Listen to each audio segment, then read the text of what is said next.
7%대 7% 똑같은 연금보험이라고 생각하시겠지만 여러분이 꼭 알고 계셔야 할 차이점이 있는데요. 실제 가입을 고민하시는 분들을 위해 내가 받을 수 있는 연금액부터 내셔야 될 사업비까지 전부 알아보았습니다. 안녕하세요. 정확한 금융정보를 전달하는 금융을 말하다입니다. 지난 1월 첫째 주에는 7% 확정금리 연금보험을 대표하는 두 군데의 생명보험사 상품에 대해서 알아보았는데요. 완벽하게 비교하기에는 조금 아쉬운 점이 있었어요. 그래서 오늘은 정확하고 확실하게 비교해 보도록 하겠습니다. 일단 오늘의 비교 상품은 작년 10월 4일부터 판매가 되어 왔지만 특정한 보험 대리점에서만 판매할 수 있는 상품인 하나생명 하나로 연결된 변액연금과 올해 1월 3일부터 판매되기 시작된 DGB생명 플러스 변액연금입니다. 우선 첫 번째로 실제 가입을 원하시는 분들이 알고 계셔야 될 핵심 사항에 대해서 비교해 보겠고요. 두 번째, 실제 내가 받을 수 있는 연금액이 얼마나 되는지, 그리고 내가 내야 할 사업비는 어느 정도 수준인지 예시를 통해 확인해 보도록 하겠습니다. 자, 이미지를 보시면 이 두 상품이 7% 연금보험이라고 불리우는 이유인데요. 가입하고 25년 이후 지난 후 연금 개시를 할 경우 달리 7%까지 보증을 해준다는 뜻입니다. 하지만 시작하는 이유는 조금 달라요. 하나생명의 경우 2%부터 시작을 하고요.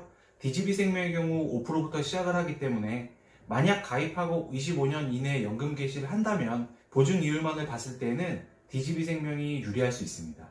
다음으로 추가 납입과 보증 이율에 대한 내용인데요. 사실 저는 중요한 내용이라고 생각하는데 추가 납입에 대해서 자세하게 설명하시는 분들이 없어서 준비했습니다. 추가 납입 한도는 기본 보험료의 200% 이내로 가능하고 추가 납입에 따른 수수료는 없습니다. 그럼 이 추가 납입한 금액은 어떻게 굴러갈까요? 하나생명의 경우 추가 납입을 언제 했느냐와는 상관없이 가입일로부터 연금 개시일의 기간에 따라 보증이율이 결정됩니다. 예를 들어 가입일로부터 연금 개시일이 25년 이상이라면 언제 추가 납입을 했든 7%를 보증해 주는데요. 반면 DGB생명의 경우 가입일 기준이 아닌 추가 납입일로부터 연금 개시일까지 계산을 하기 때문에 만약 추가 납입을 늦게 시작했다면 7%까지는 보증받지 못할 수도 있습니다. 아무래도 이 점은 언제 추가 납입을 하든 7%를 보증해주고 납입기간 이후라도 추가 납입을 할 수 있는 하나생명이 좀 더 유리해 보입니다. 그리고 이런 경우가 있을 수도 있는데요. 가입 당시에는 경제적인 형편이 좋지 않아 적은 금액으로 시작했지만 점점 소득이 늘어나고 여유가 생기신 분들의 경우 새로운 연금보험을 가입하기보다는 추가 납입하시길 권해드립니다. 여기서 팁 한 가지만 드리자면 만약 처음 가입하실 때 월납 30만원으로 가입하실 생각이라면 덜컥 30만원으로 가입하지 마시고 월납 10만원으로 가입하시고 20만원을 추가 납입하시는 게 좋습니다. 뒤에서도 설명드리겠지만 사업비 때문인데요. 월납 30만원으로 가입하시면 30만원에 대한 사업비를 떼셔야 하고 월납 10만원으로 하고 추가 납입 20만원을 하신다면 월납 10만원에 대한 사업비만 떼시면 됩니다. 추가 납입은 사업비가 없으니까요. 하지만 처음부터 추가 납입 한도를 꽉 채워서 가입하시면 나중에 더 이상 금액을 추가할 수 없기 때문에 이러한 부분까지도 고려하셔야 합니다. 다음으로 사망보험금의 경우 두 상품 모두 동일합니다. 종신보험이 아닌 연금보험이다 보니 큰 금액을 바라기는 어렵지만 남은 가족들을 생각한다면 꼭 알고 계시는 게 좋은데요. 연금 개시 전 사망 시에는 기납입보험료와 계약자 적립금 중 큰 금액을 지급하고 연금 개시 후 사망 시에는 기납입보험료에서 그동안 받은 연금액을 뺀 금액을 지급합니다. 아쉽게도 10년이든 20년이든 기간을 보증해주는 기간은 없기 때문에 만약 배우자와 함께 연금을 준비하시는 분들은 한 분이 몰아서 가입하지 마시고 두 분이 적당히 나눠서 가입하시는 게 좋을 듯 합니다. 다음으로 펀드 구성입니다. 변액 상품이다 보니 보증이율도 중요하겠지만 수익률 또한 중요한데요. 최근에는 AI를 활용한 ETF 펀드들이 많이 생겨난 것 같아요. 하나생명의 경우 19종 중 AI 펀드가 3종이 있고 특히 주식 비중을 70%까지 구성할 수 있다는 특징이 있습니다. 반면 DGB생명의 경우 2종이 있고 주식 비중을 최대 50%까지만 구성할 수 있는데요. 신문기사를 보면 DGB생명 변액보험 펀드 수익률이 2년 연속 1위다 이렇게 나오기도 합니다. 하지만 아시죠? 중요한 점은 수익률이 아무리 안 좋아도 달리 7%는 지켜준다. 자, 마지막으로 가장 중요한 특징인 연금액을 살펴볼게요. 이번에는 먼저 DGB생명의 경우 연금을 개시할 때 달리 7%와 실제 펀드 수익률 중 큰 금액을 종신토록 보장하기 때문에 상당히 안정적이라고 할 수 있습니다.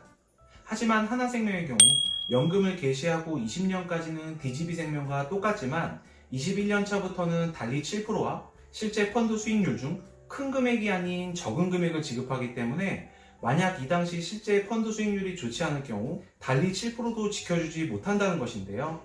아무래도 이 점이 하나생명의 가장 큰 단점일 수도 있습니다.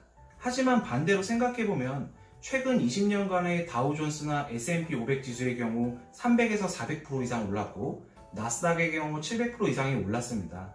사실 수많은 매체를 통해 주식이든 펀드든 오랜 기간 장기 투자를 하면 수익률이 굉장히 좋다는 것은 이미 검증된 바 있기 때문에 좀 더 고민해 볼 필요는 있다고 봅니다. 그럼 이번에는 두 번째, 실제 내가 받을 수 있는 연금액과 사업비에 대해서 살펴보도록 하겠습니다. 자, 실제 가입 설계서에서 가져온 내용인데요. 세 가지 투자 수익률에 따른 연금 개시 시점, 계약자 적립금과 연금액표입니다. 차이점에 대해서 순서대로 짚어볼게요. 일단 투자 수익률은 동일하지만 순수익률은 다릅니다. 이게 무슨 말이냐면 한마디로 이 차이만큼이 사업비라는 것인데요. 하나생명의 경우 투자 수익률과 순수익률 차이는 0.35%이고 DGB생명의 경우 2.2%입니다. 결과적으로 이런 차이가 연금 개시 시점 계약자 적립금에 반영이 되기 때문에 최소 1.8배에서 3배 이상 차이가 나기도 하는데요. 사망보험금에도 영향이 있겠죠. 만약 DGB생명 상품이 계약자 적립금을 기준으로 연금액을 지급한다면 문제가 되겠지만 연금 개시 시점 기준금액으로 평생 연금을 지급해준다는 장점이 있기 때문에 전혀 문제는 없습니다. 이런 차이가 있다고만 알고 계시면 돼요. 그리고 다음으로 두 상품 모두 연금 개시 시점 연금 기준 금액은 동일합니다. 34세 때부터 월납 20만원씩 20년을 납입한 원금이 4,800만원인데요. 65세 때 1억 1,870만원이 되어 있을 겁니다. 근데 월 수령액은 조금 달라요. 하나생명 월 494만 4,583원, DGB생명 월 433만 9,703원입니다. 대략 10%가 조금 넘는 정도 차이가 나지만 가장 중요한 점은 바로 연금 개시하고 20년 이후가 문제인데요. DGB생명은 평생토록 월 43만 9,703원을 안정적으로 지켜준다는 장점이 있는 반면 하나생명의 경우 20년까지는 최소 49만 7,583원을 지켜주지만 21년 이후부터는 최소가 아닌 최대 49만 7,583원까지만 받을 수 있다는 것입니다. 왜냐하면 계약자 적립금과 달리 7% 중 적은 금액을 받기 때문인데요. 두 상품의 연금액 차이 충분히 이해가 되시죠? 자, 다음으로 월납보험료에 따른 사업비 부분을 살펴보겠습니다. 제가 직접 설계를 할 수는 없어서 다른 곳에서 가져왔는데요. 복잡하겠지만 보험관계 비용 부분만 눈여겨보시면 됩니다. 일단 하나생명의 경우 가입 이후 7년까지는 기본보험료의 6.87% 더하기 납입기간 이내 0.8%를 해서 7.67%이고 7년 초과 10년 이내는 2.87 더하기 0.8 해서 3.67%가 돼서 기간에 따라 달라진다는 특징이 있고요. DGB생명의 경우 10년 이내 4.97% 더하기 납입기간 이내 2.4를 해서 납입기간 내내 7.37%가 됩니다. 아무래도 사업비 부분에서는 하나생명이 7년 초과 이후 확 떨어지기 때문에 DGB생명이 조금 높다고 볼 수 있고요. 그 밖에 다른 사업비들은 큰 영향을 주지 않는다고 판단해서 계산해서 제외했습니다. 자, 이렇게 해서 달리 7% 연금보험을 대표하는 두 상품을 자세히 비교해 봤는데요. 어떠세요? 만약 여러분이 연금보험을 가입해야 한다면 선택할 수 있으시겠어요? 저는 둘 중 선택하지는 못할 것 같습니다. 그냥 두 상품을 나눠서 가입할 것 같아요. 지극히 제 개인적인 입장에서 말씀드려 볼게요.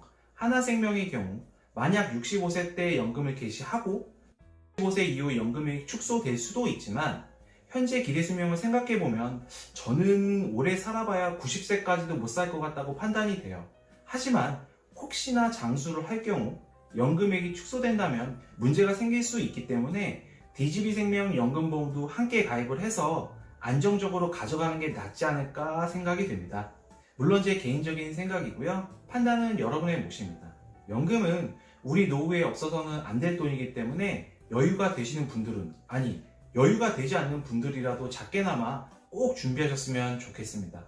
오늘 준비한 내용은 여기까지고요. 여러분의 구독과 좋아요는 제가 영상을 제작하는데 큰 힘이 되니 꼭 한 번씩 부탁드리고요. 다음 시간에도 더욱 알찬 정보를 찾아뵙도록 하겠습니다. 좋은 하루 되세요. 감사합니다.